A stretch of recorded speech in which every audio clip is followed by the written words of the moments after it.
Magandang umaga po sa inyong lahat. I don't know if you've noticed that the readings of the 32nd week in ordinary time since last Sunday until today, they focus on one essential thing: gratitude. While thanksgiving is a fundamental disposition of a Christian, it is only of the first step. Many of us can say to God, "Thank you, Lord, for the blessings," or "Thank you for everything." But only a few can really express gratitude beyond lip service. In our gospel today, Jesus healed 10 lepers, but only one returned, an outsider, a Samaritan, who thanked him. But he did more than thanking Jesus. This Samaritan leper showed us where our thanksgiving should lead us to, and this is what we should imitate. Tandaan natin, wala tayong maipagmamalaki sa harap ng Diyos. Lumalapit tayo sa Diyos kasi lahat tayo merong pangangailangan.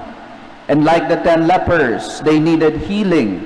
They wanted integration to the society. They wanted that so that they will not be thrown out of the city and considered outcast. And when they were healed, perhaps all of them left for joy and thanksgiving, but only one returned. That is the first step in thanksgiving. Return to the Lord. Ilan lang po ba sa atin ang bumabalik sa Diyos para talagang magpasalamat? You know, even our society, you would see that in every establishment there is a complaint section. Tama po ba? May mga complaints section, doon ka maglalabi ng iyong mga reklamo. Pero napapansin nyo ba na wala namang gratitude section? Puro complaint section. At siguro kung merong gratitude section, pagtabihin mo man yung dalawa, saan kaya mas pipila ang mga tao? While many of us can be thankful, only a few can actually return and say, "Thank you, Lord," in person. Return to the Lord. Second step in thanksgiving is offering. God is not expecting you to come back to Him and offer Him numerous material gifts. Lahat naman yan ay galing sa Kanya. At wala tayong maiaalay sa Kanya na hindi galing sa Kanya. May isa lamang siyang hinihintay mula sa atin, ang ating sarili. By offering ourselves in gratitude, we do not only return to Him, but we offer ourselves to Him as a sacrifice. Thanksgiving should lead to service and charity. Don't just come back and thank the Lord in person. Make an offering of thanksgiving, and there is no better offering than yourself.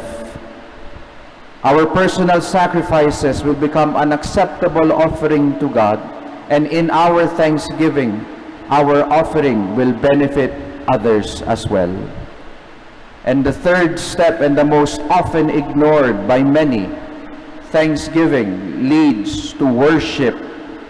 When the Samaritan leper was healed, he came back offering himself in thanksgiving, and at the same time fell at the feet of Jesus to glorify Him. In our return to the Lord, in our offering to Him in thanksgiving, are we truly worshiping Him? Brothers and sisters, true worship requires repentance and full conversion. Whenever Jesus heals in His ministry, and those He heals prostrate themselves in gratitude, Jesus would always say, "Your sins are forgiven. Go, sin no more." Ilan lang ba ang pumipila sa komunyon na tunay na talagang nagsisi at humingi na ng kapatawaran mula sa Kanya? There's no greater worship than to receive Jesus Himself, body and blood, soul and divinity in the Holy Eucharist. And here's the key word: to receive Him worthily. My dear brothers and sisters, A truly grateful person returns to the Lord. And then he returns to the Lord offering himself wholeheartedly. And while he returns to the Lord offering himself wholeheartedly, he does that in worthy worship. Look at what a truly grateful heart can do. Amen.